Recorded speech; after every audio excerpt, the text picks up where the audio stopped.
এ বাড়িতে নাকি ডাকাতি হয়েছে। কি কথা বলছে এটা? কি অবস্থা করেছে গুন্ডারা। গলাটা কেমন চিনা চিনা লাগছে আমার।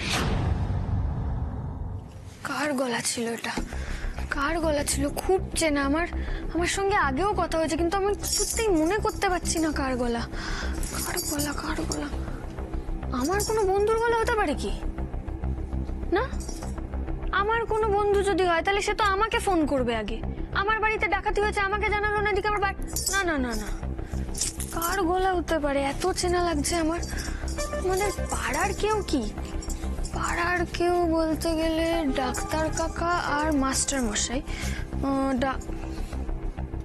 না, ডাক্তার কাকা বা মাস্টার মশাই কেউই তো আমার ঠাম্মিকে ঠাম্মি বলে ডাকবে না।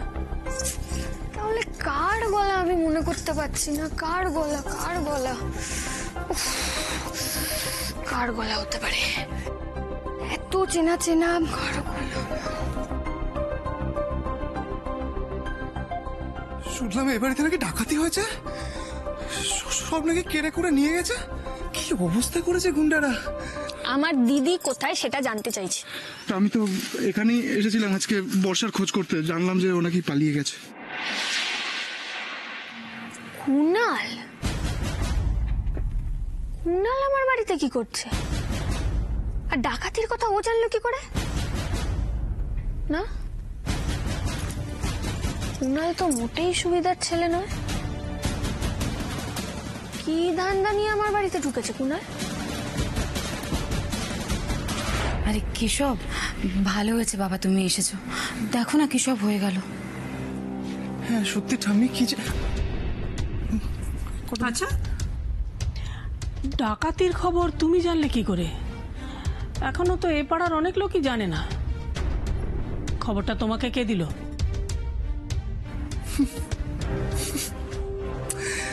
আমার বাবা তো এমএলএ, যার ফলে সমস্ত উপরতলার খবর আগে আমার কাছেই আসে। এই কেশব, বর্ষা আসেনি গো? হ্যাঁ, ও কোথায় দেখছি না তো। না মা, ও ভালোই আছে, আনন্দে আছে। আপনারা এইসব নিয়ে একদম চিন্তা করবেন না, ও খুব ভালো আছে। সে তো বুঝলাম, কিন্তু বর্ষা এখন কোথায়? বাড়িতে আর কোথায় থাকবে। আসলে পয়লা বৈশাখের দিন আমাদের বাড়িতে, মানে বাবা যেহেতু এমএলএ, পয়লা বৈশাখের দিন আমাদের বাড়িতে একটা ধুমধাম করে আয়োজন হয়। সকাল থেকে প্রচুর লোক আসতেই থাকে, সামলানোই যায় না কোনোভাবে। তা জানেন ঠাম্মা, মানে ওই বর্ষা তো ও বাড়ির নতুন বৌমা, সবাই তো বর্ষার সাথে দেখা করতে চায়। তারপরে বাবা, পিসি বর্ষাকে না পেলে তো একেবারে অজ্ঞান। কি বলেন তো ঠাম্মা, বর্ষা না ও বাড়ির সবাইকে একেবারে মাতিয়ে রেখেছে। তাই জন্য বর্ষা এখন ওই বাড়ির সবার অতিথি আপ্যায়ন করছে। সে তো খুব ভালো কথা। শ্বশুর বাড়ির দায়িত্ব তো নিতেই হবে। কিন্তু কেশব, তোমরা এ বাড়ি থেকে চলে যাবার পরে তো আর কোনো যোগাযোগই রাখলে না, কোনো খবরই দিলে না। আমাদেরও তো বর্ষার কথা মনে পড়ে, বর্ষার জন্য মন কেমন করে সেটাও তো ভাবতে হবে। সে কি ঠাম্মা, তোমাকে একবার ফোন করেনি? বাবা, আপনাদের একটা ফোন করে যোগাযোগ করেনি? আমি কতবার করে বললাম বর্ষাকে একটা ফোন করতে। আরে ফোন করেনি শুধু তাই নয়, আমি এতবার ফোন করেছি আমার ফোনটা ধরেনি, জানো? তুমি বলো বাবা, আমার চিন্তা হয় না? বলো তো এরকম করে আমার সঙ্গে। ঠিক তো, চিন্তা হবেই তো, চিন্তা হবেই তো। হ্যাঁ, বলি মেয়ের বিয়ে দিলাম, সে শ্বশুর বাড়ি গেল, না জানি সে বাড়ির ঠিকানা, না চিনি সে বাড়ির লোকজনকে, আর চিন্তা হবে না? একটা গাড়ি এলো, হুশ করে তোমরা চলে গেলে। আমি নিজে বর্ষার জামা কাপড় গয়নাগাটি টাকা পয়সা সবকিছু নিয়ে গেলুম তোমাদের পিছন পেছন, ভাবলাম তোমাদের বাড়িটাও চিনে আসবো। ও মা, গিয়ে দেখে তোমরা চলে গেলে। ইস, মিস করে গেলাম গয়নাগুলো। সেদিন আর 5টা মিনিট অপেক্ষা করলে এত কাঠ খড়ার পোড়াতে হতো না। তার মানে গয়নাগুলো ডাকাতি হয়ে গেছে। বাবা, আপনারা কেউ একদম চিন্তা করবেন না, আমি আছি তো ঠাম্মা, আমি আছি। আমার বাবা এমএলএ, পুলিশ স্টেশনে গিয়ে আমি আজই গয়নাগুলো উদ্ধার করে দেবো। থাক, তোমাকে আর গয়না নিয়ে এত ব্যস্ত হতে হবে না কেশব। গয়নার ব্যবস্থা আমরা করে ফেলেছি। করে হ্যাঁ, গয়নাগুলো সব উদ্ধার হয়ে গেছে বাবা। তবে একটাই দুঃখের ব্যাপার যে ডাকাতগুলো ধরা পড়েনি। বাবা, ডাকাতগুলো একটা ধরা পড়েনি? কি অবস্থা করেছে ঠাম্মির। ডাকাতগুলো ধরা পড়লো না মা। আচ্ছা মা, তাহলে গয়নাগুলো এখন কোথায়?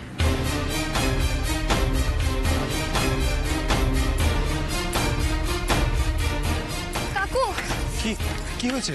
কাকু, বাড়িতে একটা সাংঘাতিক ঘটনা ঘটে গেছে। সে কি? হ্যাঁ। কি হয়েছে কি? কি হয়েছে বকুল?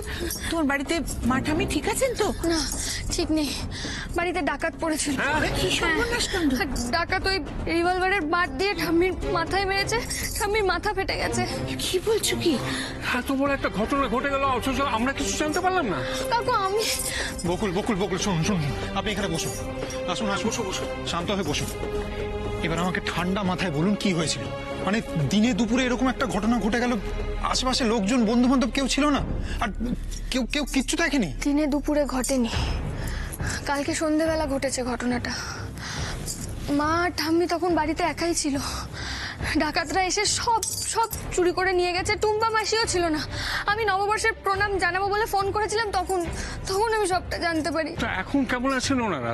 মানে বড় কোনো অঘটন ঘটেনি তো? আমার ঠাম্মির মাথা ফেটে গেছে কাকু। ওই ডাকাতরা আলমারি খুলে যখন সব চুরি করছিল, আমার ঠাম্মি তখন বাধা দিতে গেছিল, আর তখনই ওরা মাথায় মেরেছে। আমার খুব টেনশন হচ্ছে, কারণ পুলিশে খবর দিয়েছেন আপনি? ডায়েরি করা হয়েছে? হ্যাঁ, ওটা করা হয়েছে, কারণ পুলিশ আজকে এসেছিল। কিন্তু ঠাম্মিকে নিয়ে খুব টেনশন হচ্ছে। ঠাম্মি আদৌ ডাক্তার দেখিয়েছে কিনা কে জানে। বকুল, এক্ষুনি তোমার ওখানে যাওয়া দরকার। আর দেরি করা ঠিক হবে না। তুমি এক্ষুনি যাও, রওনা হয়ে যাও। হ্যাঁ হ্যাঁ, আমারও তাই মনে হয় বকুল। তোমার এক্ষুনি যাওয়াটা দরকার। দেখো, যা গেছে তা পাওয়া যাবে কিনা জানি না, কিন্তু সেসব কথা পরে ভাবা যাবে। তোমাকে এখন তোমার মা আর ঠাম্মির সব থেকে বেশি দরকার। দেখো, আঘাত তো শুধু শরীরে হয় না, আঘাত মনেও হয়। আমি শুধু ভাবছি ওনারা কতটা ভয় পেয়েছিলেন। না না বকুল, তুমি তৈরি হয়ে নাও, এক্ষুনি যাও। তুমি যাও ওর সঙ্গে, ড্রাইভারকে সঙ্গে নিয়ে যাও। বারবার বারবার কোনো না কোনো সাংঘাতিক ঘটনা ঘটছে ওখানে। এবার তো আমার সত্যি মনে হচ্ছে জায়গাটা সুবিধার নয়। আচ্ছা ঋষিবাবু, আপনার শ্বশুরবাড়ি তো ওই বারাসাতেই, তাই না? এখন ওই দিকটা যাতায়াত করলে একটু কেয়ারফুলি করবেন। বাবা বাবা, তোমার মনে আছে পুলিশ অফিসার আমাদের বাড়িতে এসে ঠিক একই কথা বলে আমাদের সাবধান করেছিলেন? না না, তোমাকে ওখানে যেতে হবে না। বকুল, আপনি এক্ষুনি রেডি হয়ে নিন, আমি যাব আপনার সঙ্গে।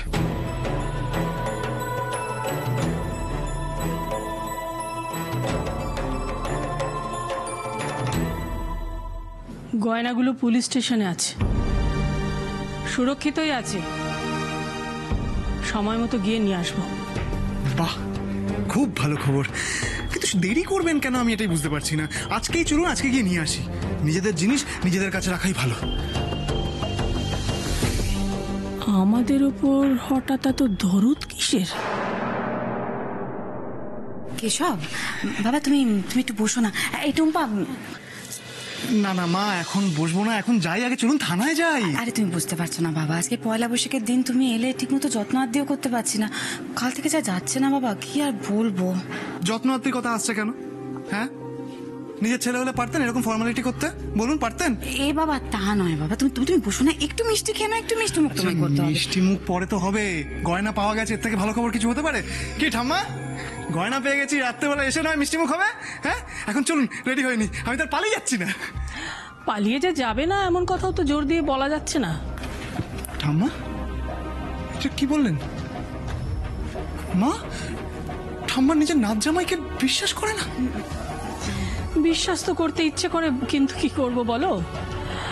সেই যে বর্ষাকে বিয়ে করে এ বাড়ি থেকে চলে গেলে, তারপর তো আর এমুখ হবার নাম নেই।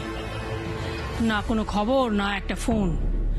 আমরা দুজন বেঁচে আছি না মরে গেছি সে খবর নেওয়ার কথাও তো তোমার মনে হয়নি। তো আজকে হঠাৎ তুমি কোথা থেকে উদয় হলে বাবা? বুড়িটা বড্ড চালায়, এখন দেখছি গোয়েন্দাগিরি শুরু করেছে। ঠাম্মা, বিপদের সময় নিজের লোকরাই তো পাশে থাকে বলুন। আর তারপর তো জানেন আমি কিরকম ব্যস্ত, সবসময় আসতে পারি না। এই যে আজকে এলাম, তারপর কবে আসবো কোনো ঠিক নেই। তাই তো বলছি আজকেই নিয়ে আসি গয়নাগুলো, চলুন রেডি হয়ে নিন। আমার শরীরটা তো খুব একটা ভালো নেই, তাই আজকে আর অত দূর যেতে পারবো না। পরে বরং দুদিন পরে গিয়ে নিয়ে আসবো, পুলিশের সঙ্গে আমার কথা হয়ে গেছে। না না, দুদিন বাদে কেন? আমি আপনাকে সেবা করে দিচ্ছি। থাক থাক থাক। আচ্ছা ঠিক আছে, বলছি দুদিন বাদে কেন? ওদের কি দায় বলুন আপনার গয়নাগুলো আগলে রাখার? নিজের জিনিস নিজের কাছে তুলে রাখাই ভালো। চলুন চলুন যাই আজকেই। তুমি এত তাড়াহুড়ো করছো কেন বলো তো গয়না নেবার জন্য? তোমার কি স্বার্থ? নিয়ে যাবো বলে। হ্যাঁ,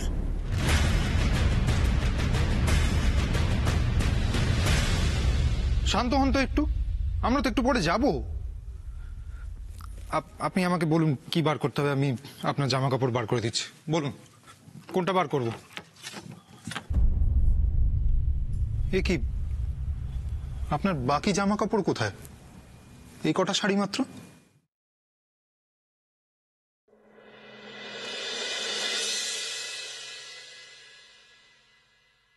সুটকেস অলরেডি প্যাকড। ও, তার মানে আপনি ঠিক করে রেখেছিলেন যে বারাসাতে গিয়ে কয়েকদিন থাকবেন, তাই তো? ব্যাপারটা কি বলুন তো? আপনার সঙ্গে কথা বলছি, মাথাটা তুলে কথা বলুন আমার সঙ্গে। সুটকেস কবে গুছিয়েছেন? কেন গুছিয়েছেন?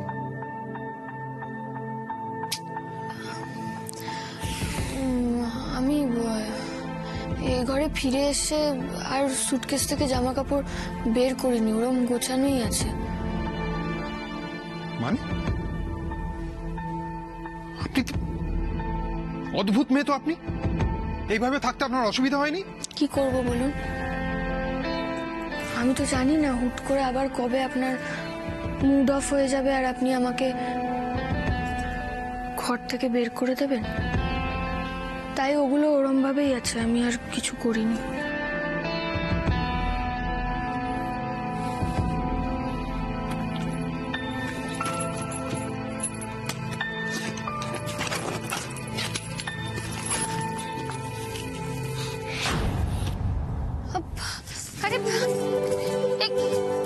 আরে কি করছেন নাকি আপনি? শাড়িগুলো এভাবে ছুঁড়ে ছুঁড়ে ফেলছেন, ওগুলো তো আরে অগোছালো হচ্ছে তো ওগুলো।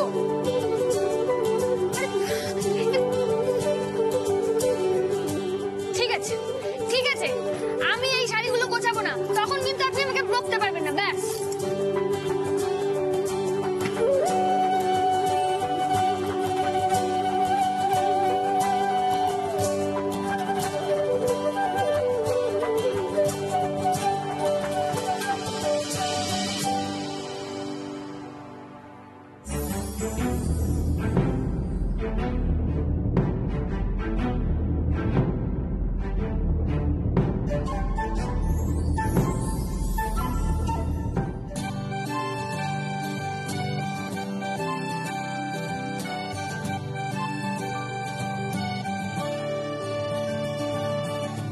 কি বলে? গয়না তুমি নিয়ে যাবে? গয়না আমি বলিনি তো। আমি তো বললাম যে আপনাদের থানায় নিয়ে যাব, মানে আপনারা একা একা যাবেন, সঙ্গে একজন পুরুষ মানুষ না থাকলে কি হয়? হয়, এত বছর ধরে আমরা নিজেরাই নিজেদের সামলেছি, তোমাকে দরকার হবে না। ঠাম্মা, এত বছর যা করেছেন করেছেন, এখন তো আমি এসে গেছি, আমার একটা দায়িত্ব আছে না? কি মা বলুন, আমাকে একটু দায়িত্ব পালন করতে দেবেন না প্লিজ? থাক বাবা, মা যখন বলছে দুদিন পরে যাবেন তখন দুদিন পরে। না মা, আপনি বুঝতে পারছেন না, পুলিশ এরকম বলে দুদিন পরে আসতে, কিন্তু আমি বলছি কি নিজেদের গয়নাগুলো কি এরকম ভাবে থানায় ফেলে রাখা উচিত বলুন? ঠাম্মা, এগুলো তো নিজেদের জিনিস, তাই না? আশ্চর্য তো, আমার শরীর খারাপ লাগছে বলার সত্ত্বেও তুমি এত জোর করছো কেন বলো তো? আমি তো বুঝতে পারছি না। আমার ছেলেও পুলিশ ছিল, তাকে এখনো সবাই মনে রেখেছে, আর পুলিশের ওপর আমাদের যথেষ্ট ভরসাও আছে।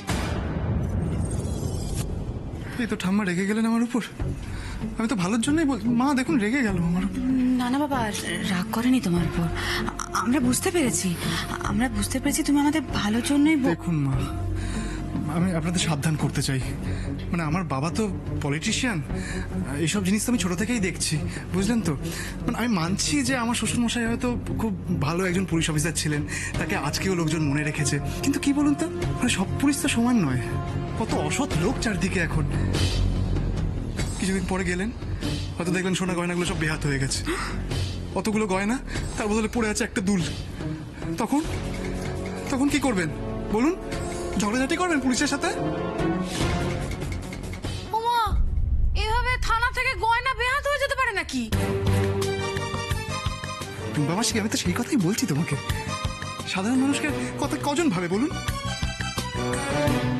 মা মা বলছি যে গয়নাগুলো নিয়ে আসলে হয় না মা? মানে সত্যি যদি এরকম কিছু হয় তখন মানে বুঝতেই তো পাচ্ছেন, নিজেদের জিনিস নিজেদের কাছে থাকলেই তো ভালো হয়, তাই না মা? এবার নিশ্চয়ই বুড়ি রাজি হবে। ও মাসিমা, আপনি রাজি হয়ে যান মাসিমা, আমি আপনার সঙ্গে যাব। আর তাছাড়া জামাই সঙ্গে থাকলে বরং উপকারী হবে। মাসিমা, আপনি রাজি হয়ে যান। ঠিক আছে, তোমরা যখন এত করে বলছো আমি যাচ্ছি। একটু বসো, আমি আসছি।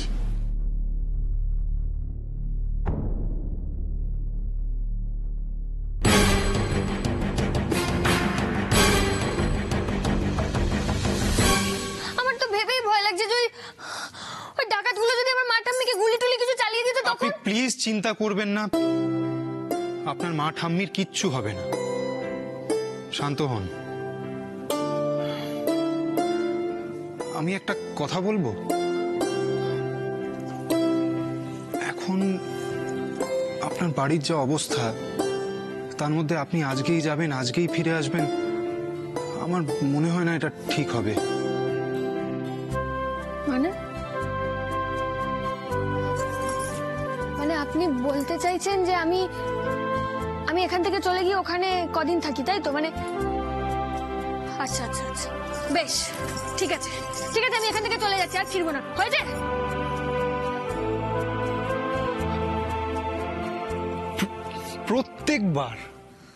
প্রত্যেকবার আমি আপনাকে যেটা বলতে চাই আপনি ঠিক তার উল্টোটাই বোঝেন কেন? আরে আপনি তো নিজেই বলেন যে পুরনো কথা ভুলে যেতে হয়, এখন দেখুন নিজেই পুরনো কথা ধরে আছেন। আমি কেন বললাম আপনার ওখানে এখন 2-3 দিন থাকা উচিত? আরে এখন আপনার বাড়ির যা অবস্থা, আপনার মা ঠাম্মির যা অবস্থা, আপনার তো ওনাদের পাশে থাকা উচিত। আপনি যদি ওনাদের পাশে থাকেন তাহলে ওনার মনের জোর পাবেন। কি আপনার ছাড়া আর কেউ আছে কি ওদের কেয়ার করা? আপনি আমাদের জন্য এত ভাবেন? ইস, আমি না বুঝে আপনাকে উল্টোপাল্টা কত কি বলে ফেললাম, সরি।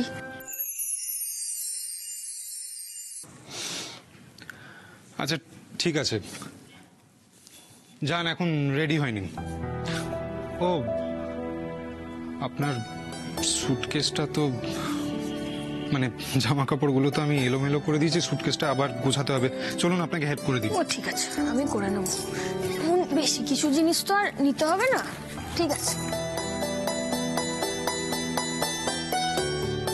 এমনি আমি চিন্তায় আছি, এই বাড়ির সবাইকে ছেড়ে, ফিতুরামকে ছেড়ে থাকতে হবে ভাবলেই মনটা আমার কেমন যেন খারাপ হয়ে যায়।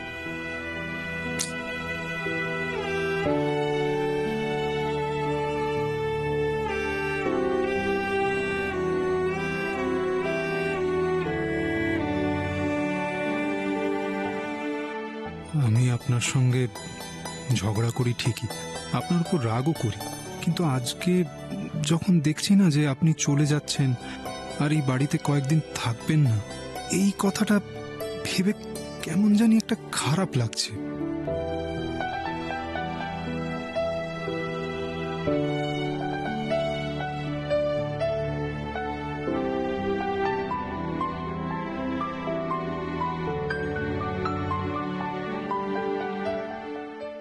আপনার ওষুধ, দাঁড়ান আমি রেখে দিই। হ্যাঁ এই যে,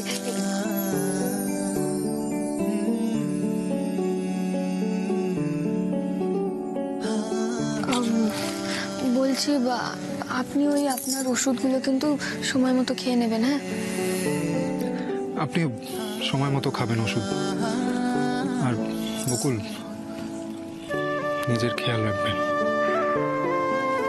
আপনিও নিজের খেয়াল রাখবেন। আমি যাই, রেডি হয়নি।